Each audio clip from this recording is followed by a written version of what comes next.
Alright, let's use more conflict resolutionary stuff. I mean, I don't need to fight.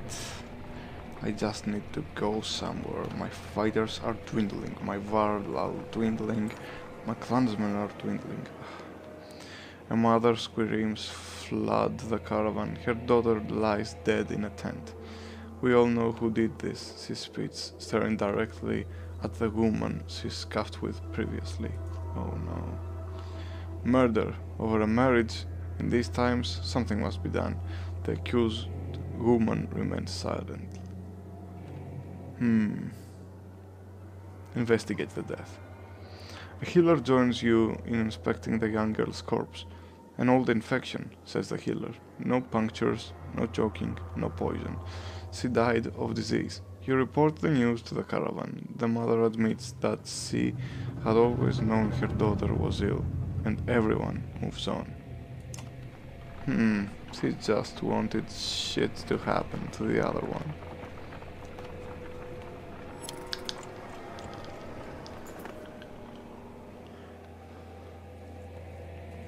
You're about to head off to sleep for the night and Onef put you aside. I have a couple of concerns I wanted to speak to you, he says, in private. You find a quiet place to talk. What's on your mind?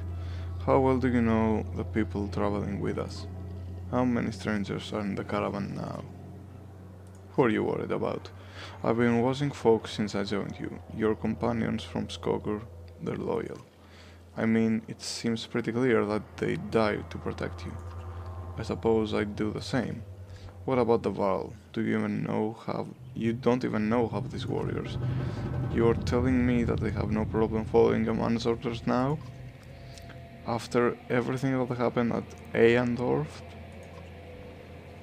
They joined us voluntarily, yes? They might voluntarily put a sword in your gut, too. True enough. What happens the first time Varl don't want you to do what you tell them? If Cromer gave the word, I guaranteed at least half would follow. To be honest, they could take this caravan by force at any time if they wanted to. What do you suggest? I suggest growing some bolts instead of hoping it all works out, Rook. They're not the biggest problem, though. There's a mender with us, a mender who pulls lightning out of the sky and tells us what to do and where to go. Myself, I think we lucked out when his mentor didn't show up in Skirnpole. I was just the apprentice. What in the depths is the master capable of? You're just afraid. I get it. I think it about Rook. What do you really know about Avid? I heard they were found practically dead in the middle of nowhere when the dread started showing up. Then an enormous serpent shows up and Eyandford, after tearing the world in half, takes one look at Eyvind and pots. Suddenly they need our help instead of the Mender Council? How does that make any damn sense?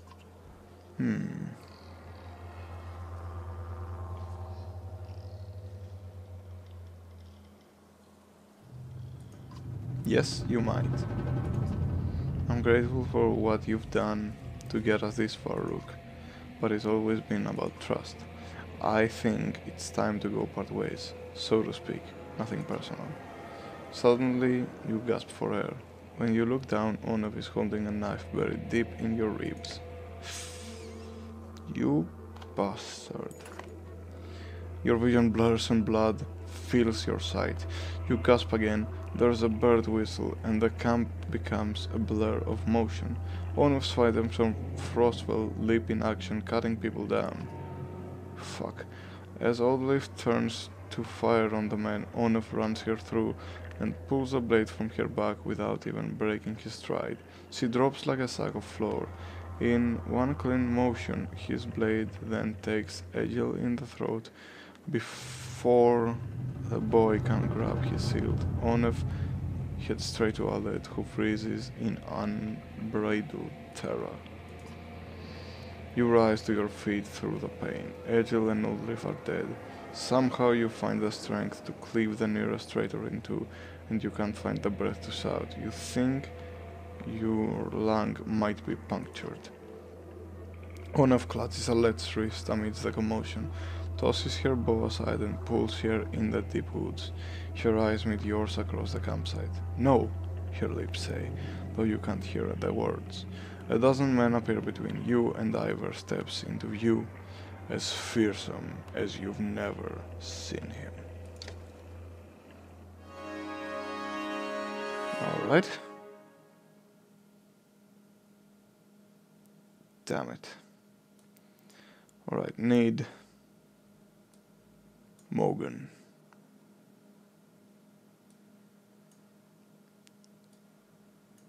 Ekkill. Ekkill would take my place. It's only fair.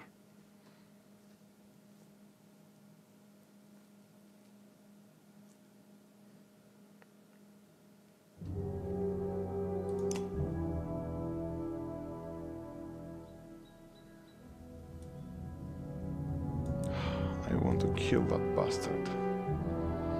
God damn it, I was not awaiting this one bit. Not one fucking bit. Ready. This is some Game of Thrones shit, alright? This is some Game of Thrones shit.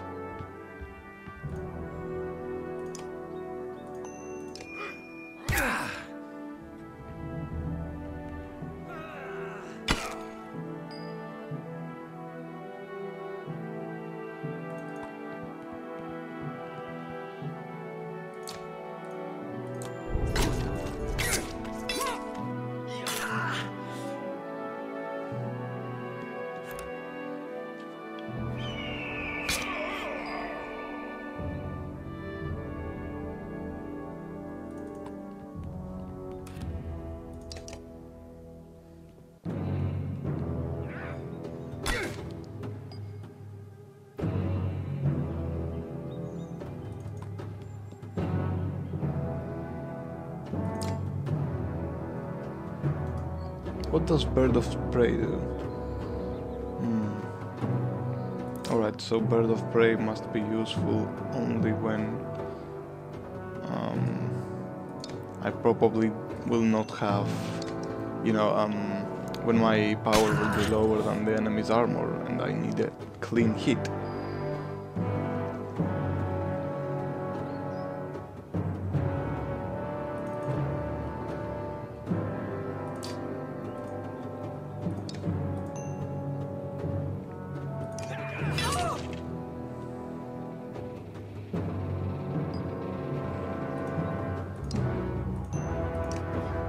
Half your HP is done.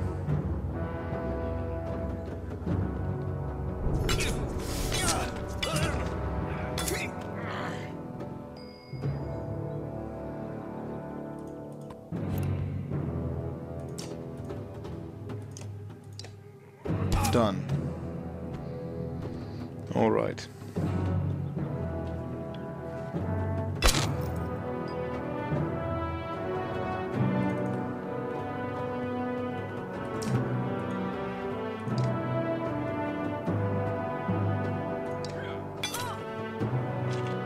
The bitch is dead.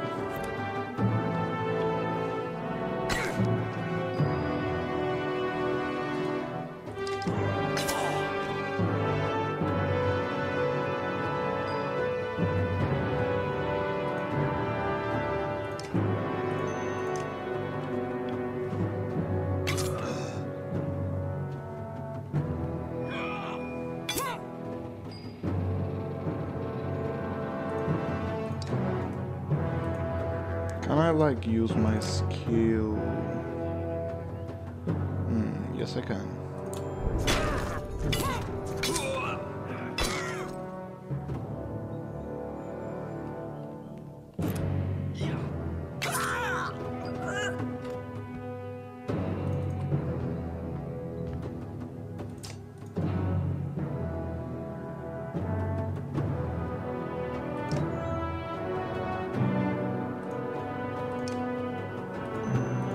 Alright, armor down.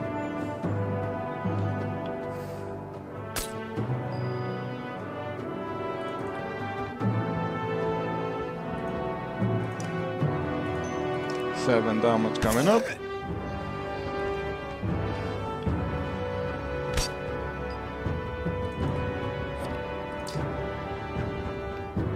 I don't get it. You know, I was hoping that Ekkill was the bad guy, but I was once again wrong.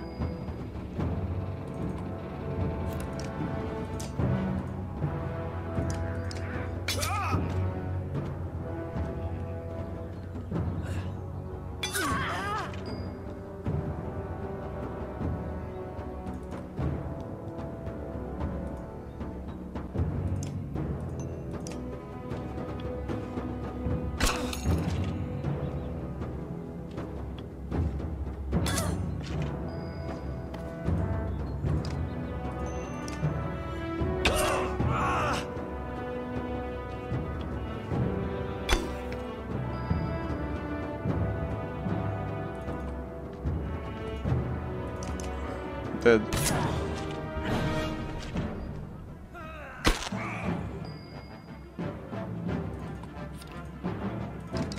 Dead.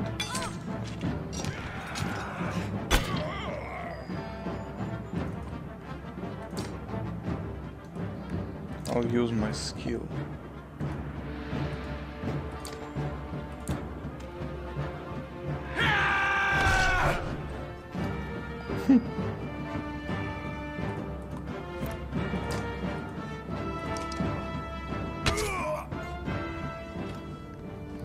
Alright, that's much better this way.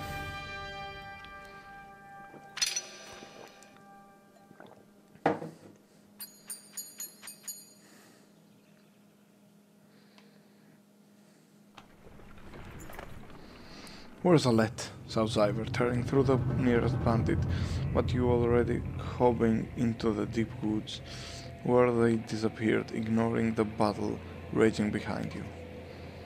In a haze of pain, you start to think you've lost their tracks.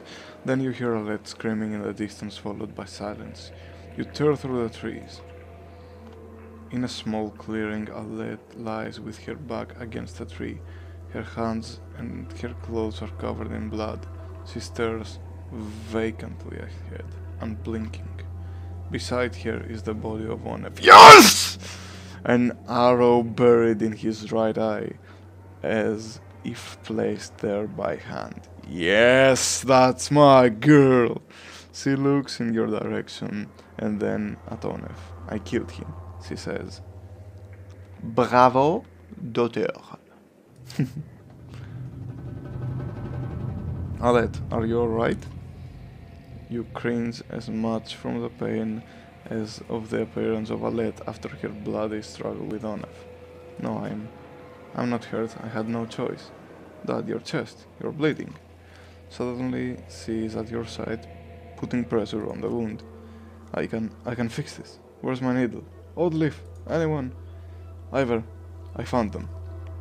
Just as your side goes back to see Avid, Ivor, and Alet standing over you. He's going to make it. Your eyes open to the sound of Alet's voice. Normally, a wound like that, I only hope I did enough. I'll survive. Dad! Alet stops herself from hugging your bandaged chest, pulling your head to her instead. The words come out easier than you expected. Olive? It's a good thing Avid was here. She is going to pull through. Whew. Nice. I hope that the other dude will pull through too, because he was in love with Alet. I don't want this to end badly. I mean, someone has to get a happy ending. It's a good thing Avid was here. She is going to pull through, though it was a nasty wound. We managed to kill most of these traitorous sons of bitches, and the rest fled into the woods. There were a lot of people I couldn't save. You did everything you could, David. Nobody expects you to raise the dead. David frowned deeply, putting a hand to his forehead. Why did Onef do this, Rook? He was talking to you right before it happened.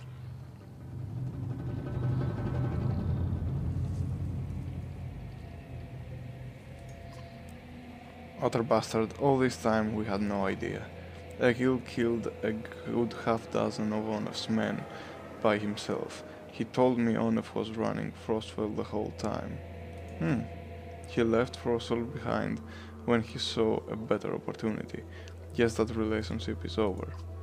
Ekkill was always just the barking dog you put in the yard to find out who your enemies are.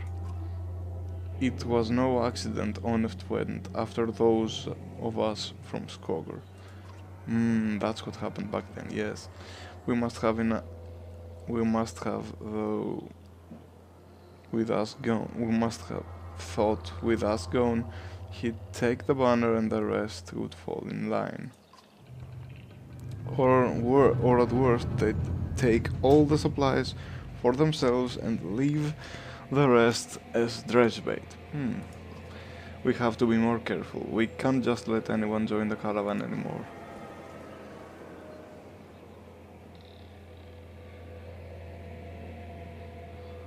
Where do you draw the line, Ivor? I don't know, Rook. I really don't.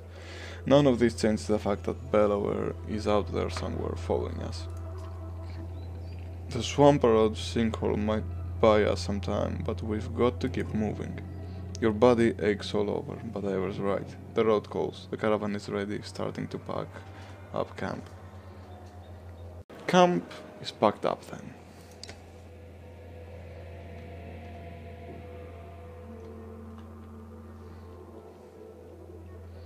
Alright, let's first talk to Ekkill.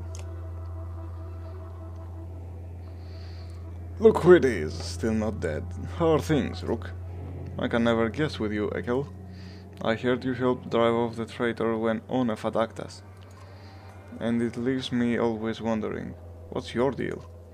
I'm not hard to understand. Why don't you try asking instead of telling? Why didn't you warn us about Onef? Didn't I? How many times did I have to call him a traitor before you got the message? What do you want me to say? What's out, Onef's going to murder your whole family? He didn't fill me in on the details. He was always like that.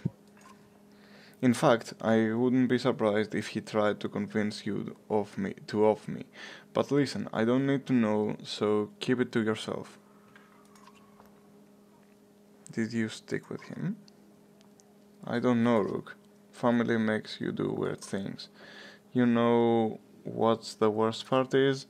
He became kin when he married my sister. She died of fever one night, but she didn't. She wasn't sick. He killed her. You should have killed him yourself way back then, dude.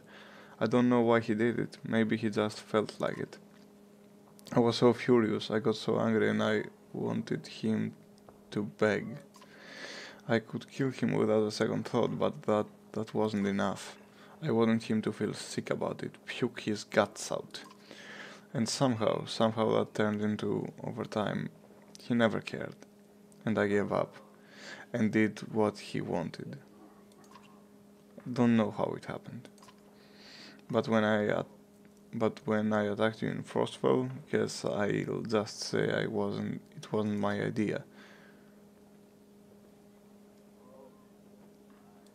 You're welcome to stay with us. I had no plans to go anywhere. So, you're going to let me walk around with my own axe and everything? That doesn't mean I'm not watching you. I can accept that. You're a good man. Let's hope he does not be a traitor. He's not a traitor as well. And I need to take a piss. Well, go, by all means. You're not the only busy man around here, you know. You shake your head as Ekkill steps away from camp.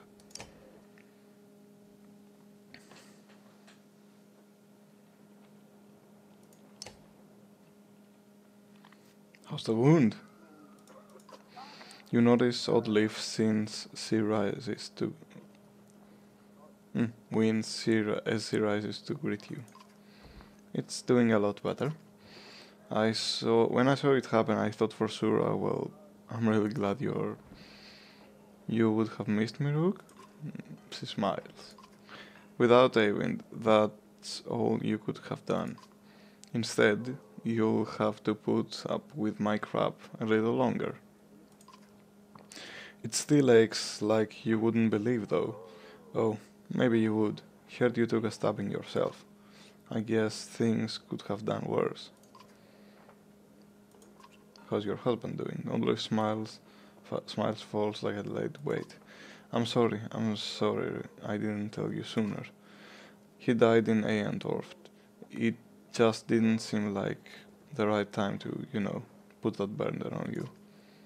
I should have said something. It's been lonely without him. I'm glad to have a lad around.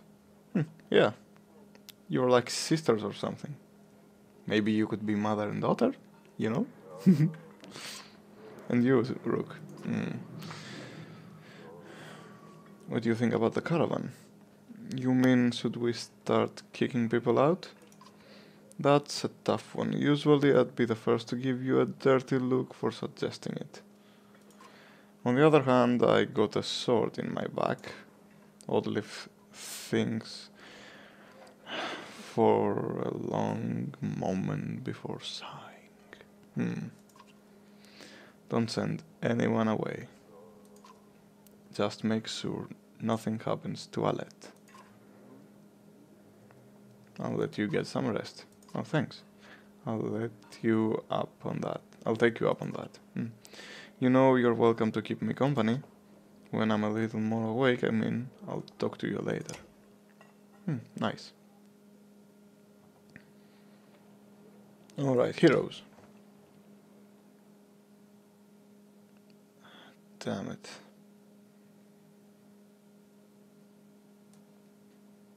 Alet.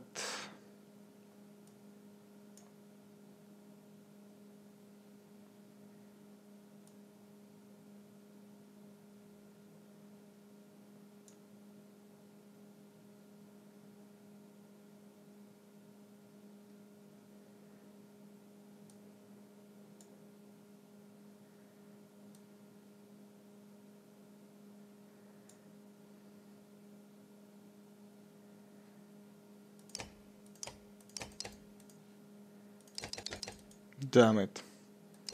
White Blondie had to die. Alright, rest. And rest. Any more injured heroes? No, good, let's go.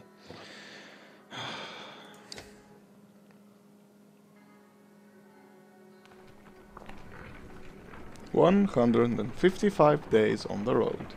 Damn.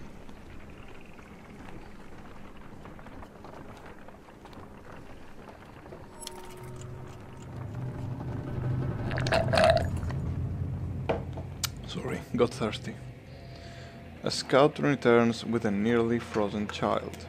I almost stepped on her in the snow.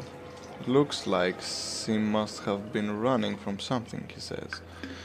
Patches of blue mottled her pale skin. Well, whatever. But her chest rises and falls ever so slightly. Even just carrying her along could kill her in a state like this, says a woman. We would be in danger here, points out another. Keep moving, but let the healers tend to her, stop the caravan for a rest and tend to the girl. Yes! As the caravan tents rise, a fire is built beside the girl, who is covered in furs and ointments. Progress is slow, but soon you see the girl alive, even through to swallow water and some heated broth. When you take the next day, a healer tells you the girl should be fine in time. Nice. Oh, camp. Please let it have a market. We can't afford any more foodless days.